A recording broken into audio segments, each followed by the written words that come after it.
ለውጥንና አለመረጋጋትን መቀበል ፈታኝ ሊሆን ይችላል።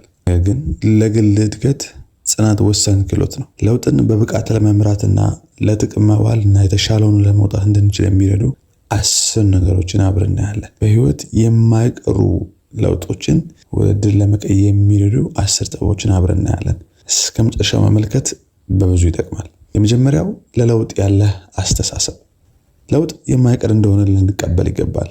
ለውጥ የህይወትና የእድገት ተፈጥሯዊ አካል መሆኑን ማወቅ በብዙ ይጠቅማል። ለውጥን እንደ ማስፈራሪያ ሳይሆን እንደ እድል መመልከቱ እድሎችን የመጠቀም አቅማችንን ይጨምራል። የእድገት አስተሳሰብን ማዳበር ወሳኝ ነገር ነው።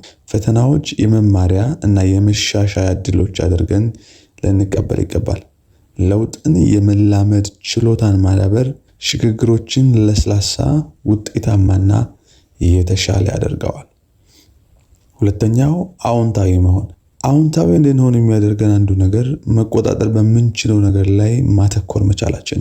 ከቁጥጥራችን ውጪ በሆኑ የለውጥ ሁኔታዎች ላይ አተኩሮ ከመጨነቅ ይልቅ ተጽዕኖ ልናደርግባቸው በምንችላቸው ድርጊቶች እና ውሳኔዎች ላይ ማተኮር አመለካከታችን በአዎንታዊ ሁኔታ የተቃኘ እንዲሆን ያደርጋል። በየትኛውም ሁኔታ አዎንታዊ ለመሆን ማመስገንን ራሳችንን ልናሰለጥን ይገባል። ስለ ሁኔታዎች እርግጠኝነት በማይሰማን ጊዜያት ሚዛናዊ አመለካከትን ለመጠበቅ በህይወታችን ያሉ መልካም ገጽታዎች ላይ አዘውትረን እናተኩር። ከገጠሙን ድንገተኛ ለውጦች የተነሳ አሉታዊ መሆንን እምቢ ልንል ይገባል። ሶስተኛ የመቋቋም ችሎታ። በቀላሉ ተስፋ የሚቆርጥና የሚያዝን ሰው በሚገጥሙት ለውጦች ውስጥ ተጠቃሚ ሊሆን አይችልም። የስሜት ጥንካሬ ለውጥን በተሻለ ሁኔታ እንድንይዝ ያደርገናል። ውጥረትን በጥንቃቄ ማስተዳደርና መርሆችን መለማመድ ከለውጥ ጋር ተያይዘው ከሚፈጠሩ ውድቀቶች የማገገም ችሎታችንን ከፍ ያደርጋል። ካለፉት ልምምዶች መማር ከዚህ በፊት የገጠሙንና ያለፍናቸውን ለውጦች እንዴት እንዳለፍናቸውና የተሻለ ውጤት እንዴት እንዳገኘን ልናሰላስል ይገባል። እንደዚህ ማድረጋችን የሚገጥሙን ለውጦች በእርግጠኝነት ለማስተናገድ እምነታችንን ያሳድጋል። አራተኛ ቀጣይነት ያለው መሻሻል። ለአዲስ ተሞክሮዎች ክፍት ሁን። የገጠመንን ለውጥ ለራሳችን ጥቅም እንዲሰራ ለማድረግ የተለያዩ መንገዶችን ማሰብና ከምቾት ቀጠናችን ለመውጣት ፍቃደኛ ልንሆን ይገባል። ለማወቅ ጉጉት ይኑርህ። አዳዲስ ሀሳቦችን የምትማርና ቀድመ ለመገኘት የምታደርገውን ጥረት ያለማቋረጥ አድርግ። ከአዳዲስ ነገሮች ጋር መላመድ ለውጥን ቀላል ያደርገዋል። አምስተኛ ላልታቀደው ተዘጋጅ። ላልጠበቅከው ነገር ተዘጋጅ። ሁሉም ነገር እንደታቀደው እንደማይሆን ተቀበል። በሚለዋወጠው ዓለም ላይ እድሎችን ለመጠቀም በለውጡ ልክ መለወጥ ብስጭትና ሐዘንን ይቀንሳል። ትንንሽ እርምጃዎችን ውሰድ። ትላልቅ ለውጦችን ማስተዳደር የምትችልበትን ልማድ አዳብር። ልታደርግ የምትፈልገውን በትንንሽ ተግባራት ከፋፍልና በየዕለቱ ትናንሽ እርምጃዎችን ውሰድ። ይህ አካሄድ ሽግግርህን ቀላል ያደርገዋል። ስድስተኛ ግንኙነትን አጠናክር። የሌሎችን ድጋፍ ፈልግ። መድረስ የምትፈልግበትን ቦታ የደረሱ ሰዎችን ማዳመጥ እና ህብረትን መፍጠር ለውጥ እንዳይጎዳን ያደርጋል። የተሻለ ሆነ እንድትወጣ የሚረዱን ሀሳቦች በሚሰጡ ሰዎች ራስህን ክበብ።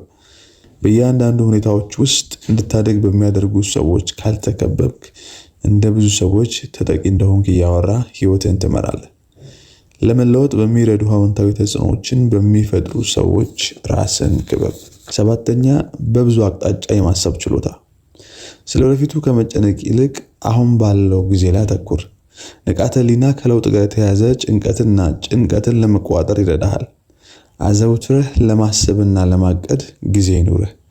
ጊዜ ወስዶ የማሰላሰል ልማድ የተረጋጋና ትኩረት ያለው የአእምሮ ልማድ እንድታዳብር ይረዳሃል። ይህም በለውጥ ውስጥ የሚፈጠሩ አለመረጋጋቶችን እንድትቋቋም በተሻለ ያስታጥቅሃል። ስምንተኛ ችግርን የመፍታት ችሎታ። ሁኔታዎችን በምክንያታዊነት ገምግም።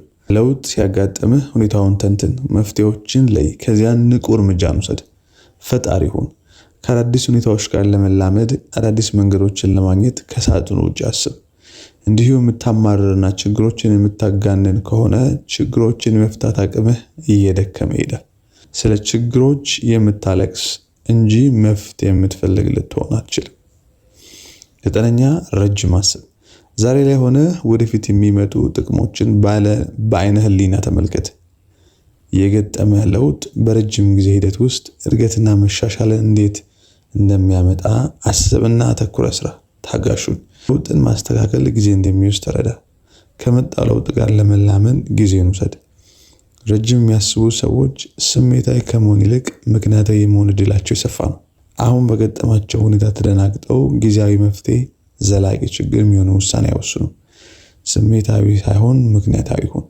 ስሜታዊነት ነገሮችን በተገቢ መንገድ አይተህ እንዳትወስን ያደርግሃል። 10ኛ እድገትህን አክብር። ለጥረቶቻችን እውቅና ልንሰጥ ይገባል። በገጠመህ ለውጥ ውስጥ ያመጣሃቸውን ትናንሽ ድሎችን አውቀህ ልታገብር ይገባል። ይህ ድርጊትህ አዎንታዊ ባህሪን ያጠናክራል፣ ተነሳሽነትህን ከፍ ያደርጋል። ማደግ የምትችልበትን መንገድ አሰላስል። ለሁኔታዎች እጅ አትስጥ። ከዚህ በላይ የለም ብሎ ሁኔታዎችን የተቀበለ አስተሳሰብ አይኑርህ። ያሉትን ድሎች ሁሉ ተጠቅመህ የምታድግበትን ነገር ለማድረግ ቁርጠኛ ሁን። በእያንዳንዱ ችግር ውስጥ ምን እንደተማርክና ምን ማድረግ እንደምትችል ራስህን በየጊዜው ገምግም። እነዚህን 10 ስልቶች በማካተት በህይወት የማይቀሩ ለውጦችንና እርግጠኛ ለመሆንን ወደ እድገትና የለውጥ እድል መቀየር ትችላለህ። ፕሊዝ ሰብስክራይብ፣ ላይክ እና ኮሜንት ያድርጉ። ቴንክ ዩ።